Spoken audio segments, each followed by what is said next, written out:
Good morning from the great city of Philadelphia, ladies and gentlemen. So I've actually wanted to come and visit Philadelphia for a pretty long time. I used to watch Jesse and Gina a lot when they lived here and did daily vlogs, and I thought it seemed like a really cool place. And now that I live nearby, I'd been meaning to take a trip for quite a while. But the reason I decided to do it so all of a sudden is one of those reasons that I feel like only I would decide to come here for.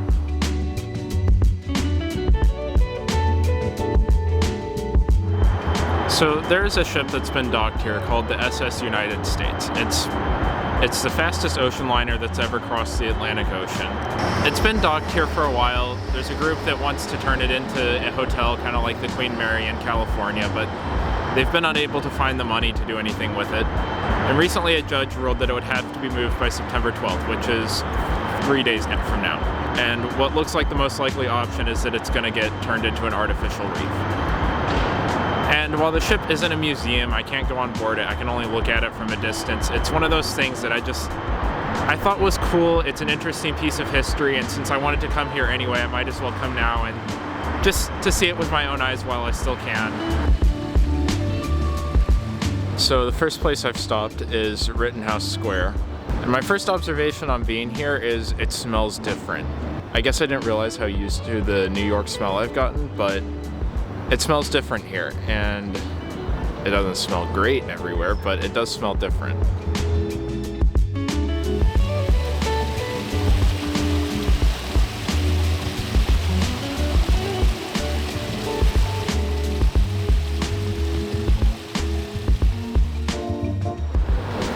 Next on my list of iconic places, there is Love Park, and behind me it's City Hall.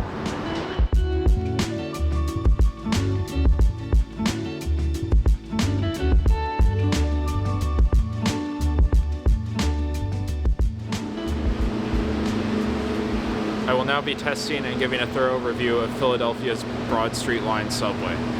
My first impressions are that it kind of makes the New York City subway look clean. This is such a liminal space type of area. The ambient noise just really adds to it.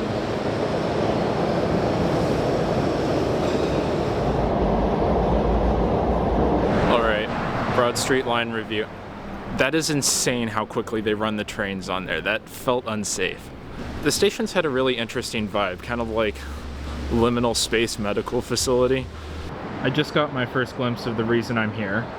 And no, it's not the Harbor Freight tools, but if you look behind it, you can see those two funnels right there. And those are on the ship that I want to see.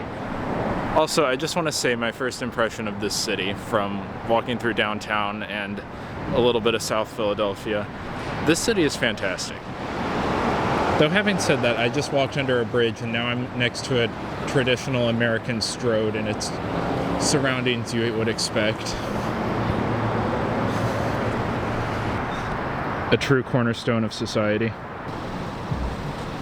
There it is.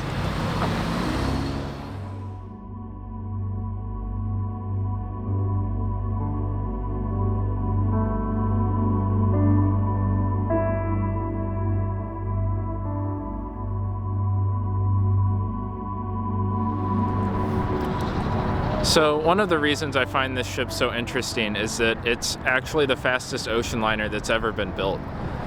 It was built in 1950 and it reached a top speed of 44 miles an hour during testing. On its trip across the Atlantic Ocean, it set the speed record. Trying to film here. It actually set the record for the fastest Atlantic Ocean crossing at 3 days and 12 hours. And that's a record that still stands to today. But as airlines got more popular and less people were taking ships, it wasn't profitable to run it anymore, and in 1969 it was retired and it's been sitting here rusting away ever since.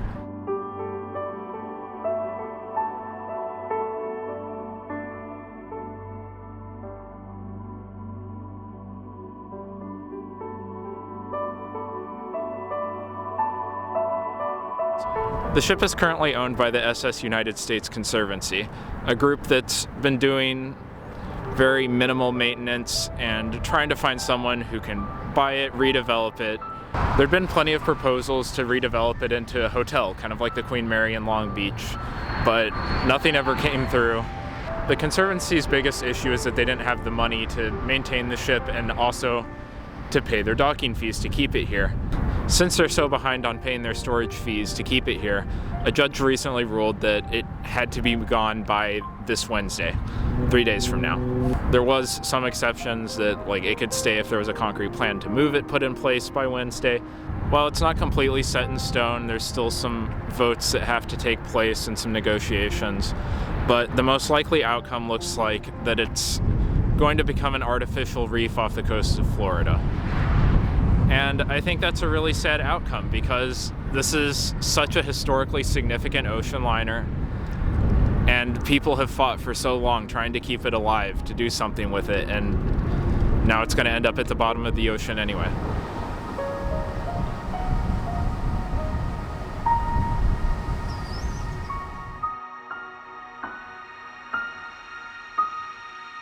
It's also sad because they don't make ships that look like that anymore. Modern cruise ships look so ugly in my opinion, and there's very few historical ocean liners left. Now, on a brighter note, I'm going to go across the street and get lunch. So I got lunch at Wendy's because that's the view. I'm going to take it in as much as I can while I'm here. Yes, I understand that it's a crime to have Wendy's for lunch the first time you go to Philadelphia, and my roommate who used to live there made sure that I understood what a crime it was to have Wendy's for lunch the first time you go to Philadelphia. But I was hungry then, and I needed to use the bathroom then, and that's what was there. I'm heading back to Center City now. I'm done looking at the boat. Did I really need to come all the way down here and see it? No, but it was really cool too. And it's one of those things that you don't really get a sense of the scale and how grand it is through a picture. It hit different seeing it in person. Back into the P tunnels I go.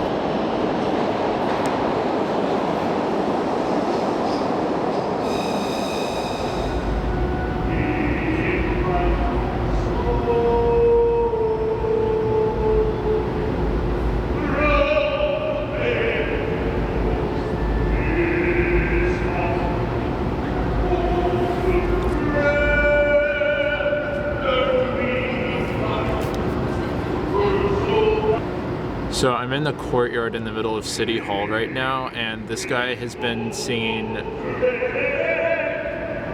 he's been singing the Star Spangled Banner on repeat for like the 20 minutes I've been in this area, and it's all you can hear around here. I have to say, as soon as I made that observation, he started singing Sweet Chariot though, so.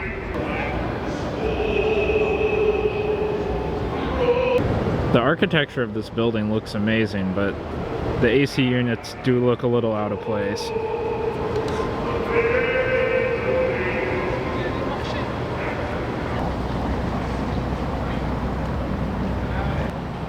That right there is where America began.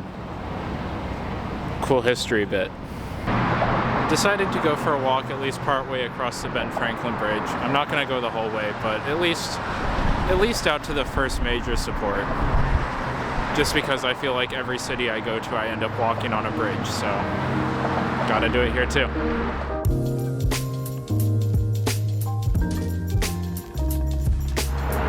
You always gotta come up on the bridges in cities so that you can get that view looking back at the city over the water, you know?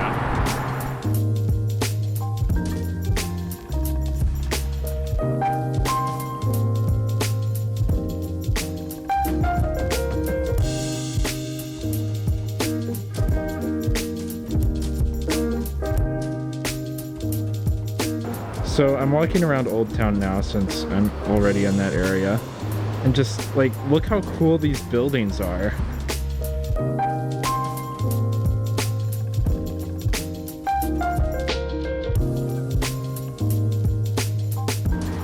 This is such a cool area back here. Look how cool that house is. And people still live here. I think everyone here is currently doing an engagement photo shoot, so I'm not going to get in their way much more, but that is a super cool area.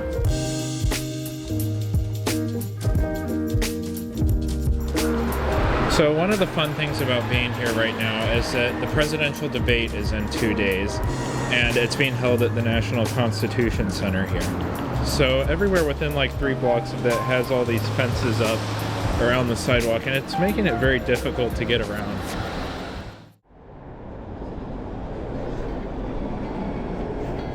At this point the sun was setting, so of course I wanted to do some night photography.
So my train doesn't leave for a little over an hour, but I think I'm going to start heading back towards the train station now anyways, just because I'm pretty worn out and I'd kind of like to get something to eat if the food court's still open.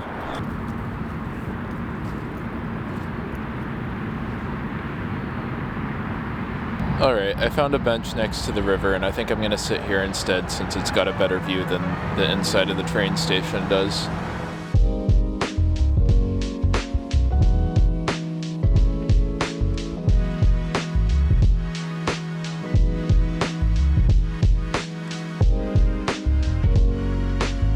I got cold. I'm going to the train station.